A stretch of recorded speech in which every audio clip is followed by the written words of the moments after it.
Chapter 1: The Azure Nightmare. At the farthest reaches of our solar system, nearly 3 billion miles from the Sun, lies the deep blue giant Neptune, a world defined by a cold, supersonic violence that we are only beginning to comprehend.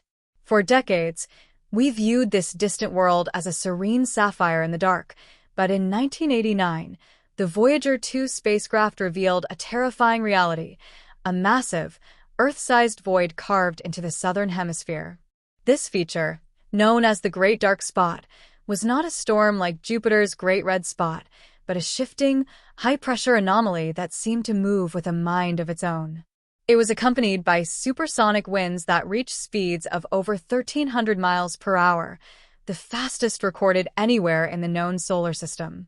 Despite the ferocious power of these winds, the dark spot appeared to drift against the prevailing currents, challenging every atmospheric model scientists had painstakingly built. When the Hubble Space Telescope turned its lens toward Neptune just 5 years later, the spot had completely vanished, leaving behind only a featureless blue mask. We are forced to realize that on Neptune, the very atmosphere is a ghost story, where massive shadows are born and executed in total, frozen silence. Chapter 2: The Ghost of 2018. In 2018, a new great dark spot emerged in Neptune's northern hemisphere, a massive vortex larger than the Atlantic Ocean that appeared as if from nowhere. Unlike previous storms that drifted toward the equator to meet their certain death, this new shadow began a mysterious journey that scientists found impossible to explain. As it moved toward the kill zone at the equator where atmospheric forces should have torn it apart, the storm abruptly stopped, reversed its direction, and began to drift back northward. During this strange maneuver, a second, smaller dark feature, informally named Dark Spot Jr., appeared right beside the original vortex. Astronomers theorize that the larger storm shed a piece of itself, a fragment of high-pressure gas that acted as a sacrificial lamb to save the main vortex. This level of unpredictable, adaptive behavior makes these storms look less like weather and more like living, sentient organisms navigating a hostile sea. We are watching a game of cosmic survival play out in a place where temperatures are nearly 400 degrees below zero. Chapter 3: The Internal Fire. One of the greatest mysteries of Neptune is how it generates the energy required to power these supersonic ghost riders so far from the heat of the sun. Despite being billions of miles away, Neptune radiates more than twice the amount of energy it receives from our distant, dim star. This internal heat source, likely left over from the planet's formation, creates a massive temperature differential that drives the most violent weather in the solar system. It is a world warmed from below, where underground fires fuel a surface made of frozen methane ice crystals.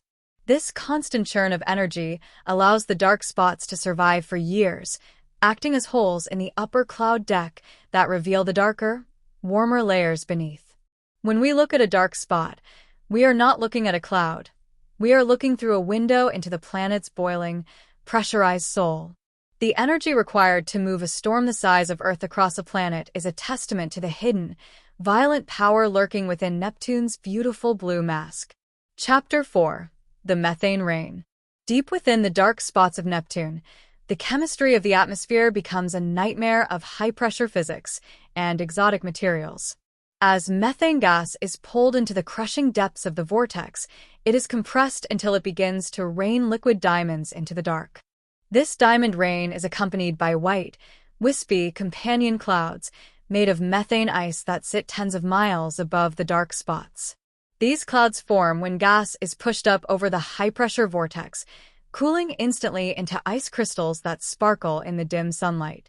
For a brief moment, these methane clouds provide a brilliant contrast to the absolute darkness of the spots they protect. But as the dark spots shift and dissolve, these clouds vanish back into the azure haze, leaving no trace of their existence.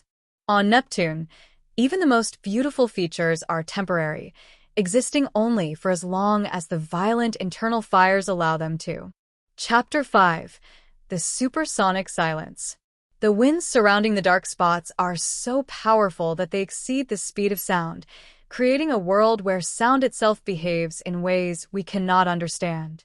If you could stand on a platform above the clouds, you would be buffeted by a roar that is silenced by the very speed at which it moves. This supersonic environment creates massive shockwaves in the atmosphere that can be seen as waves of bright white clouds moving across the planet. These waves transport energy across thousands of miles in minutes, linking the entire planet in a single, chaotic weather system.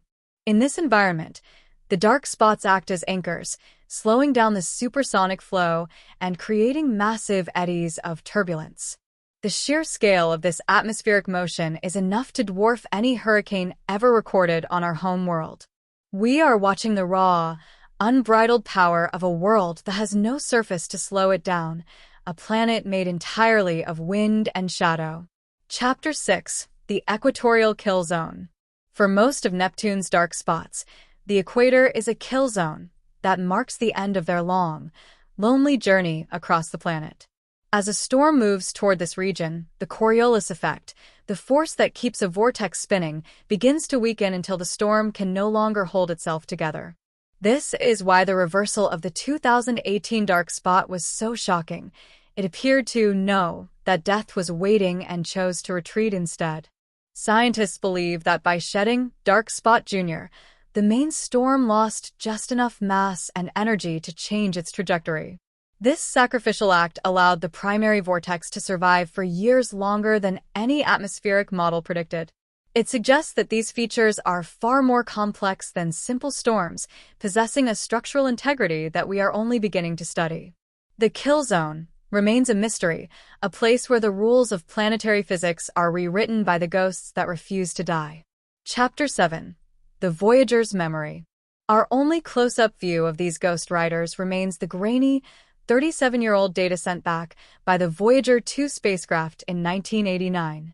Since then, we have relied on the Hubble Space Telescope to watch from 3 billion miles away, seeing the spots as tiny, low-contrast smudges. This lack of data has allowed the mystery of Neptune to grow, as we can only watch from the sidelines while its atmosphere undergoes radical changes. We have seen the planet's global temperature drop and then spike at the South Pole, a sign that the entire world is going through a massive transformation. Some believe that the dark spots are becoming more frequent as the planet's internal heat source begins to fluctuate. Every time we look back at Neptune, it has changed its face, as if it is a world made of shifting mirrors and blue smoke. The Voyager's memory is all we have of a world that seems to be erasing its own past with every supersonic gale. Nightmare. Chapter 8: The Azure Sentinel. As the farthest major planet from our Sun, Neptune stands as a cold, azure sentinel at the very edge of our familiar world. It reminds us that the universe is not a static, predictable place, but a chaotic laboratory where physics can produce unthinkable wonders. While we look for life on Mars or habitable moons on Jupiter, the ghost riders of Neptune continue their silent, supersonic journey. They are the shadows of a world that does not care about our presence, a planet that would crush and freeze any intruder in seconds. In the deep blue of the outer solar system, the dark spots will continue to appear, dance across the clouds, and vanish into the abyss. We are merely observers of a drama that has been playing out for billions of years in the total, frozen dark. Neptune will always remain the most mysterious world in our system, a place where the sky is a ghost and the wind is a reaper.